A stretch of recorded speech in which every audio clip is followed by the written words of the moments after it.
Hey, what's going on, everybody? It's Peyton Doyle, host of The Peyton Doyle Show. Hope everybody is having a fantastic day today. And today, I will definitely be getting into Patrick Mahomes and his record-breaking contract extension. I will also be talking about 49ers breakout running back Raheem Mostert requesting a trade and what this could mean for them. I'll also be giving my final NFL divisional record predictions. The final two divisions are the AFC South and the NFC South. But without further ado, let's get into Patrick Moneybags Mahomes, why don't we?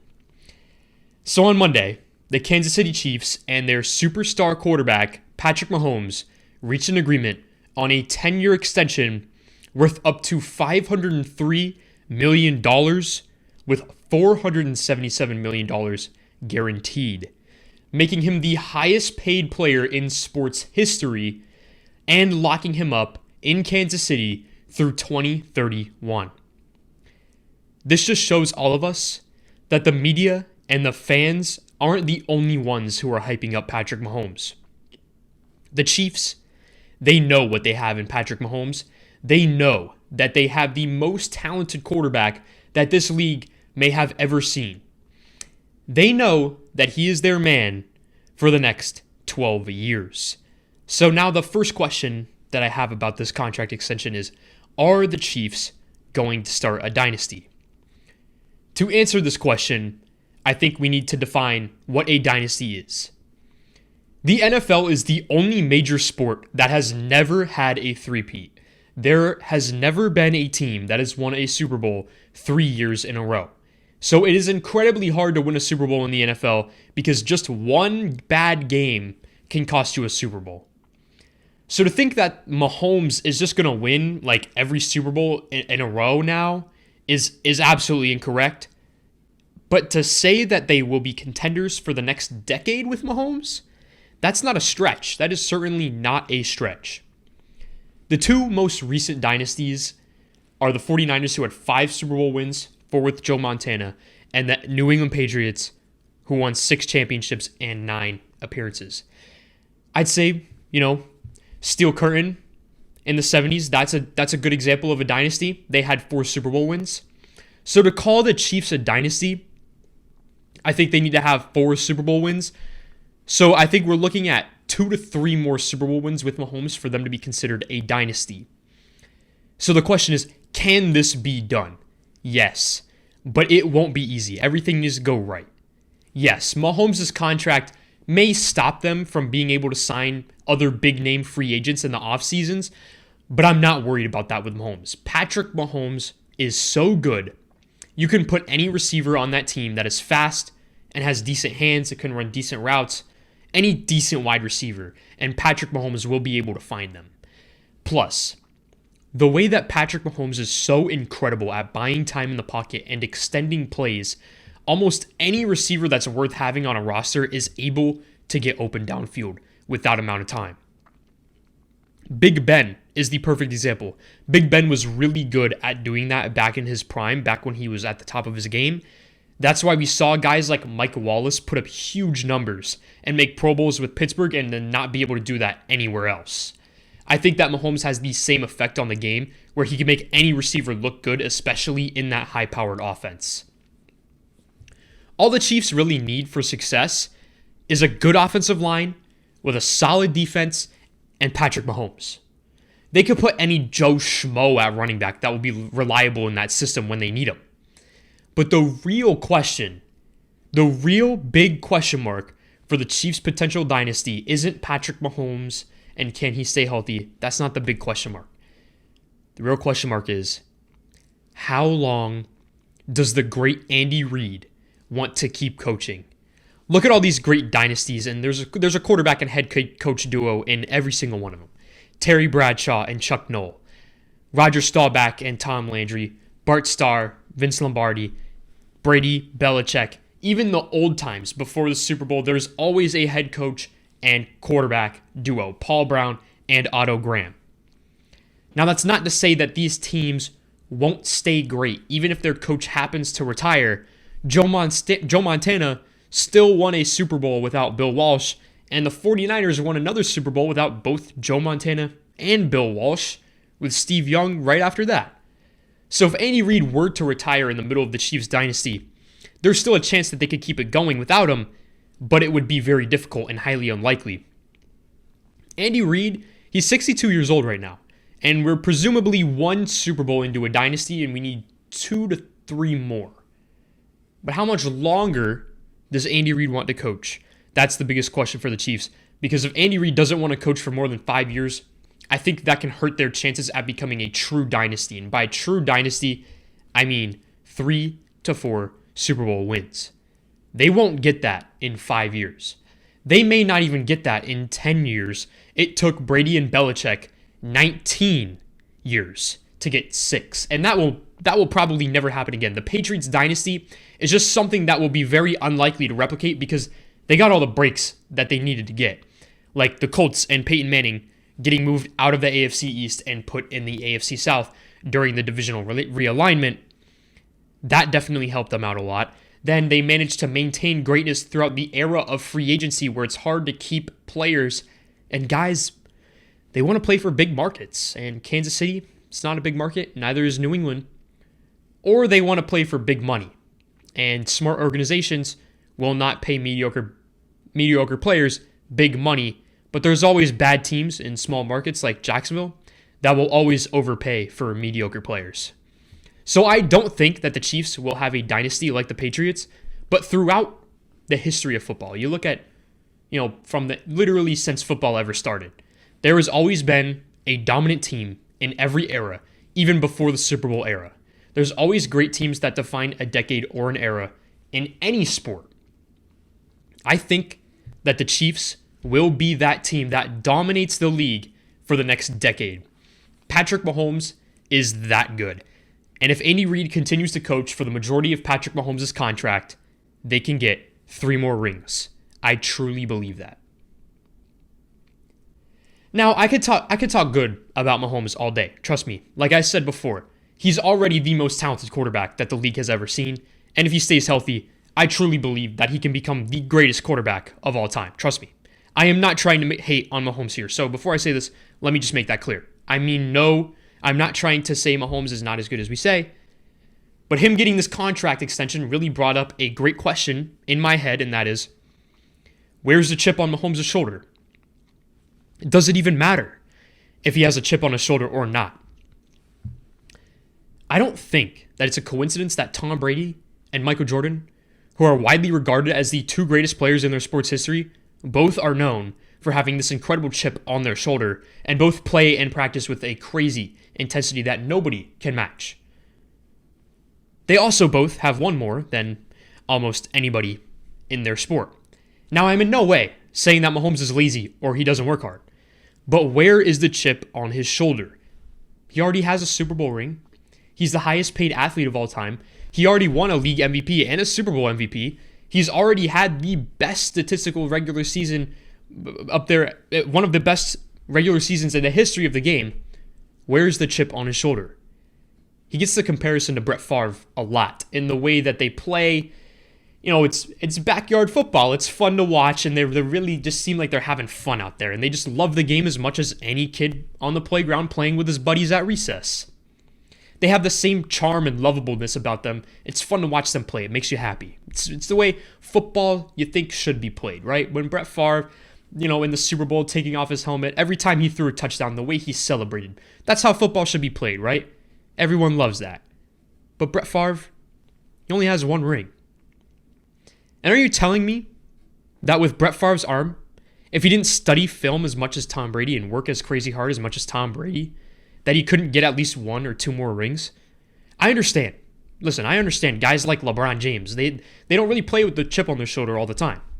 But if you look at LeBron James' career, you'll see that most of his best games happened when he had a chip on his shoulder, or playoff series when he had the chip on his shoulder with something to prove. Like in 2016, against the 73-9 Warriors, when they were down 3-1, we all know what happened after that.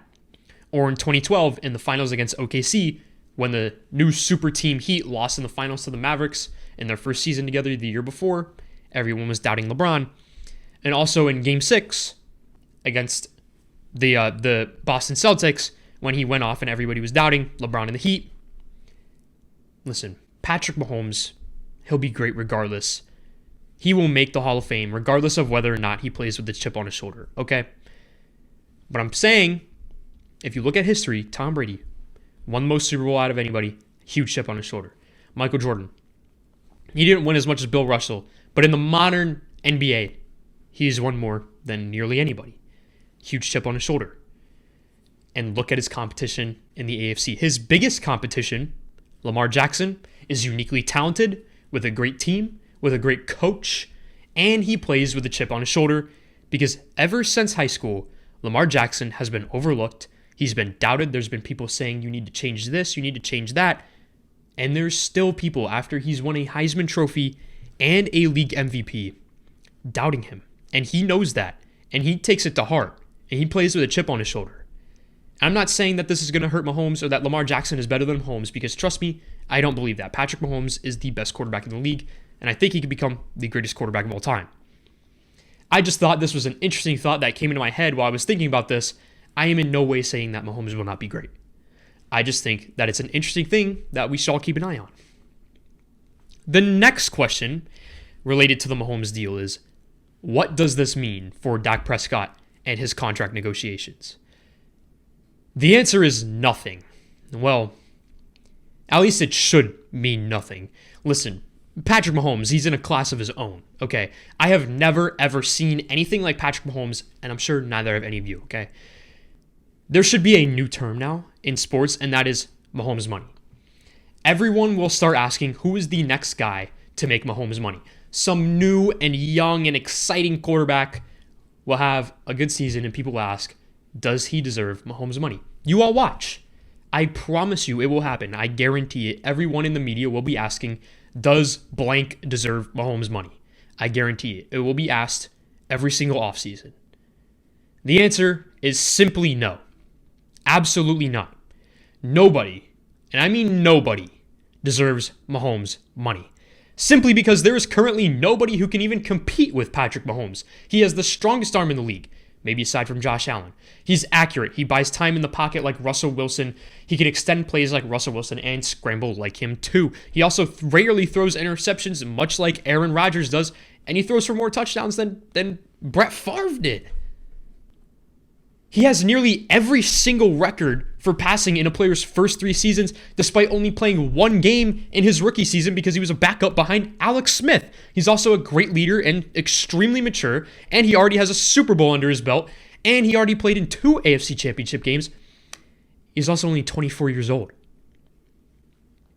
You know, I see all the time these posts on Instagram and social media, and it'll be titled, building the perfect quarterback. And it'll say, Tom Brady's work ethic, Drew Brees' accuracy, Lamar Jackson's mobility. And I just think to myself, I think somebody needs to make a post titled, building the perfect quarterback, and just say, Patrick Mahomes. If you told me to build the perfect quarterback, I would build Patrick Mahomes. No question. So no. Patrick Mahomes' deal should mean absolutely nothing to Dak Prescott. He will never get Mahomes money because we've all seen players like Dak Prescott before, and we've never seen anything like Patrick Mahomes before. So in other news, Raheem Mostert reportedly has requested a trade from the 49ers because of a contract dispute. Apparently, Raheem Mostert asked for what around his teammate, Tevin Coleman, is making, and the 49ers, they're saying no to that. Here's a little message to parents, moms, and dads. Do not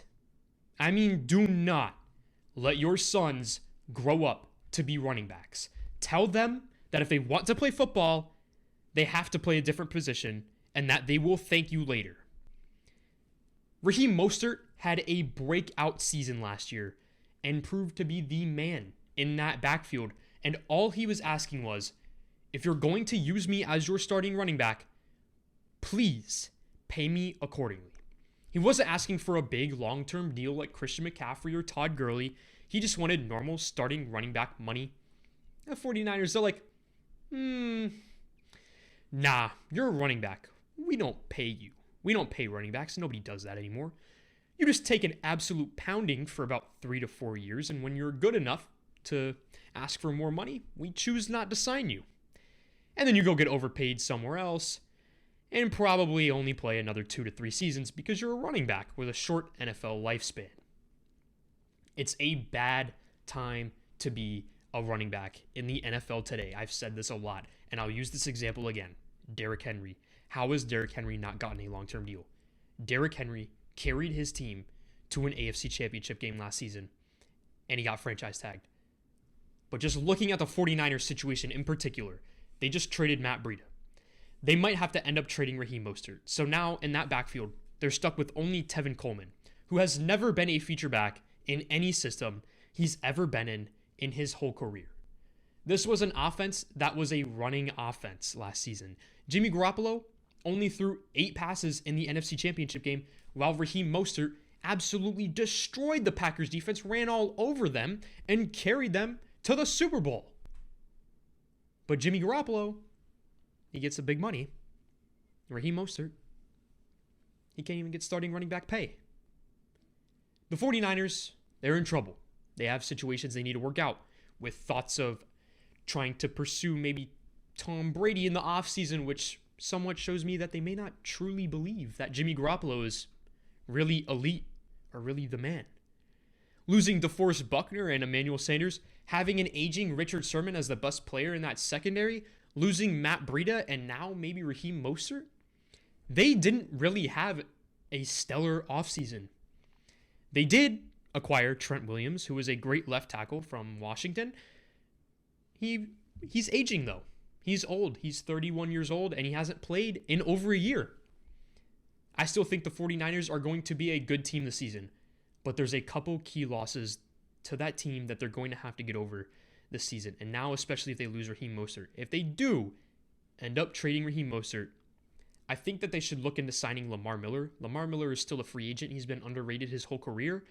I know that he's aging and he's coming off an ACL injury, but he's probably a guy that you could take a chance on for cheap and have him pair him with Tevin Coleman. If it works out, that running game is still going to be solid in San Francisco. That's what I would suggest that they do. But all right, everybody, it's time to wrap up.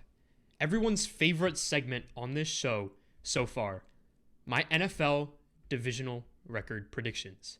To wrap it up today, I'll give you guys my AFC South and NFC South predictions, starting off with the AFC South. Picking a winner in this division was seriously difficult. The only team that I would be seriously surprised if they had won the division is the Jacksonville Jaguars. I could see the Colts winning somehow if Phillip Rivers is still any good. I could see the Texans winning because they have Deshaun Watson. He's still a great quarterback. And the Titans because I think they're the best all-around team in that division. I really think that this division reminds me of a better NFC East where there's a lot of stellar teams in the division. I wouldn't consider anyone here legitimate contenders, but there has to be a winner. And for the same reason that I chose the Cowboys over the Eagles in the NFC East is the exact same reason why I'm choosing the Titans over the Texans in the AFC South. Yes, okay. Deshaun Watson is by far, hands down, the best quarterback in the AFC South. But the Titans have the best all-around team. Ryan Tannehill, he's nice. He's not great, but he's serviceable. Derrick Henry is one of the best pure runners in the league. If not the best, they have a solid offensive line. A.J. Brown is a really nice young wide receiver who has a lot of room to improve, and they have solid defense. They did lose Jack Conklin on right tackle, but Taylor Lewan, the offensive line is still good there. I think that if Tannehill was the starting quarterback of the team earlier last season rather than Marcus Mariota, that the Titans would have won the division last season as well. So I have the Titans at 10-6, and in a close second place, I have the Houston Texans at 9-7. Like I said, I could see this division going either way. Deshaun Watson, he's absolutely terrific. I mean, without a doubt. But his team has no running game. David Johnson has been washed, and they just traded away their best wide receiver. And while they gave Laramie Tunsil a huge extension, for whatever reason, that offensive line is always below average to awful ever since Deshaun Watson has got there, and even before that as well. So I say 9-7 for the Houston Texans this season. And in third place, I have the Colts at 8-8 this year. I think Phillip Rivers looks a little washed up to me. He looked a little bit washed up last season. Some throws he just wasn't able to make. He just looked old. He looked like Father Time was catching up to him. I do like their team as a whole, however, with T.Y. Hilton on offense at wide receiver and Darius Leonard on defense with linebacker. I also like Marlon Mack at running back. While he's healthy, he's a pretty solid running back in my opinion. And Jonathan Taylor out of Wisconsin, who they drafted in the second round, I think has great potential. Great potential to be a great back. So that backfield is looking nice as well. And we all know, we hear about it all the time, the Colts offensive line is super solid with Quentin Nelson, who is probably the best offensive guard in the NFL. They also have a pretty early start to the season. I could see them being 3-1 in their first 4 games of the season. They played Jacksonville, Minnesota, the Jets, and the Chicago Bears, which are all teams that I think aren't going to be very good this season. I say the only game they lose is the Minnesota game. I say that's a game that they could probably lose. So they're probably going to be 3-1 their first 4 games. But, however, the schedule does get tougher for them down the stretch of the season. And I think, sadly, that we're about to see that Phillip Rivers he's a little bit washed up this season. That might be time to hang it up. But in last place, 4th place, it was easy. I had the Jacksonville Jaguars. Just looking at their roster, they aren't good. They aren't a good team. Leonard Fournette causes a lot of drama, and they might trade him. Plus, they lost Calais Campbell and A.J. Boye on that defense. The Jaguars, they aren't looking too good. I also don't think that Gardner Minshew is really set up for success in Jacksonville. I think Gardner Minshew is a guy like Case Keenum. That's who I would compare him to. Where if he gets hot on a team where everything's perfect, he can make a playoff run, like we saw in Case Keenum in Minnesota when he led the team to the NFC Championship game. But for the most part, he's a great backup and a bridge quarterback at best. This may be the last season of Minshew Mania in Jacksonville. It's sad. It's sad, I know, but we need to accept it, and we just need to cherish it while it lasts, because they will probably have a terrible season and be in contention for the first overall pick, where I would, and a lot of others would, expect them to take Trevor Lawrence out of Clemson. And now I'm hearing rumblings of mock drafts saying Justin Fields is going to go number 1 overall. Either way, probably going to draft a quarterback at first overall. Now for the final division, a really good division, the NFC South. New Orleans, Tampa, Carolina, Atlanta all made a couple big splashes on the offensive side of the ball this season. Tampa Bay, of course, signing Tom Brady and trading for Rob Gronkowski. Huge splashes there. New Orleans signing wide receiver Emmanuel Sanders to pair alongside Michael Thomas, which I think is a great addition for them on that offense. The Panthers signing Teddy Bridgewater, who I think is a pretty solid quarterback, as their next starting quarterback. And signing Robbie Anderson, a signing that kind of went under the radar, but I think that will help them out a lot. And the Atlanta Falcons with the biggest boom or bust move this offseason, signing running back Todd Gurley. But I have to pick a winner. And right now I'm going to go with Tampa Bay. They're just so explosive on offense. You just look at that roster and you're just like, wow, that's crazy. Imagine what Bruce Arians is going to do with all that talent. And I believe they also have an easier road schedule than the Saints do. They don't ever have to play 3 consecutive road games, which the Saints do, especially down the stretch, which is going to hurt them. I also think Brady is going to have a great statistical regular season with Bruce Arians' offense. It's going to be extremely explosive. Bruce Arians is one of the most underrated coaches of my generation, and I hope he could get a ring before he retires so that he could get Hall of Fame consideration, because I think he's just 1 ring away from being a Hall of Fame level coach. I think him and Tom Brady are going to match perfectly together, so I give them a 12-4 record. Then, in second place, I have the New Orleans Saints at 10-6. Not a lot of people are going to agree with me on this. They are a talented team, but I have them at 10-6 because their division is tough, and Drew Brees looks like he's aging and is maybe losing a little bit on his arm.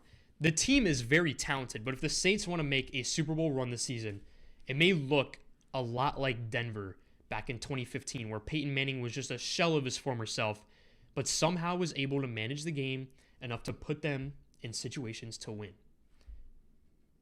Drew Brees, his arm just looks like it's done. That's why he was considering retiring last season. That's why we heard that at the Pro Bowl, the rumblings about that.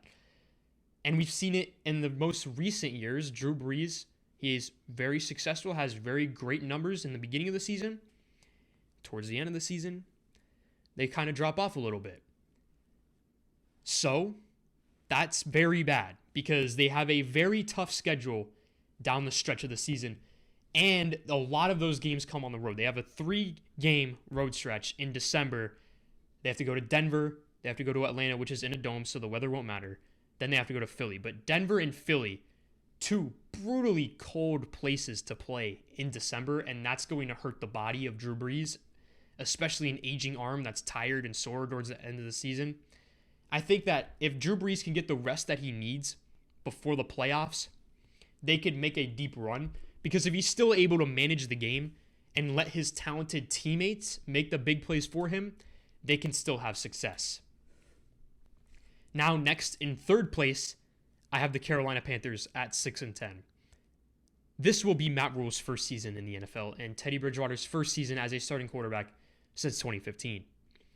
And while I'll tell you guys, I love Teddy Bridgewater and I've been a supporter of his since before he got drafted, I really wanted the Browns to draft him. But instead, of course, in perfect Cleveland Browns fashion, we drafted Johnny Manziel. Don't get me started on that. But yes, before Teddy Bridgewater's injury, I thought we could be looking at a multiple-time Pro Bowl quarterback at this point. I think he could still make a couple Pro Bowls in his career. But the most important thing about Teddy Bridgewater is that ever since he's gotten into the season, or ever since he's gotten into the league, he's been a winner, which is something that, you can't teach. You can't teach being a winner. And we've seen that with Tim Tebow. He was not that good of a quarterback, and he won a playoff game. He beat Pittsburgh in Pittsburgh. That's hard to do. That never happens. And you can't teach being a winner. For whatever reason, Tim Tebow was a winner. For whatever reason, Teddy Bridgewater, he may not be the most talented quarterback in the league, but he's a winner, and he wins games. But I have to be honest with you guys. As much as I like Teddy Bridgewater, their schedule is brutal, and they're in a very tough division. I don't think that the Panthers are going to have a very good season this year, but don't be surprised if Teddy Bridgewater finds a way to win games and will them into the playoffs with the extra wild card this season. I just can't see them finishing anything more than third place in that division. The Saints, while I think Drew Brees is aging, too talented, and the Buccaneers, way too talented for the Panthers to keep up. Now, in last place, I have the Atlanta Falcons at 5-11. A lot of people are going to disagree. They're going to say Matt Ryan and Julio Jones and Calvin Ridley, that's a great offense. Their offensive line is really bad, and their defense is pretty mediocre. Now, however, this can easily change depending on how good Todd Gurley is, how healthy Todd Gurley is. But if I'm looking at it as it is right now, we aren't sure if Gurley is healthy. We don't know. We don't know anything. So I think that the Falcons are going to finish in last place as of right now. Their division is highly contested, and ever since that Super Bowl loss, they've been on a very steep downward trend, and I hate teams that are trending downward. I said that with the Rams. That's why I had them finishing last in their division. The same thing with the Falcons. They are trending downward, and I don't like it. Dan Quinn, he's on the hot seat this season. So that's it, everybody. That was my thoughts on Mahomes' contract extension, my thoughts on Raheem Mostert's trade request, and my NFC and AFC South record predictions.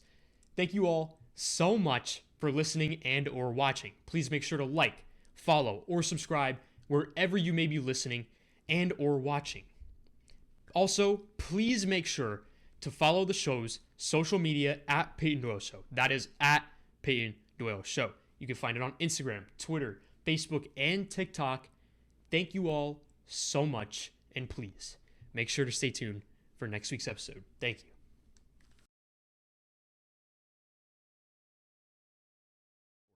Average, nice, maybe sometimes a little bit above average, sometimes a little bit below average. Maybe a little bit worse than Joe Flacco. Maybe a little bit worse than the guy before him. I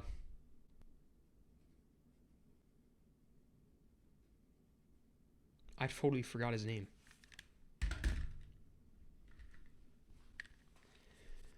Tony Romo, maybe a little bit worse than Tony Romo.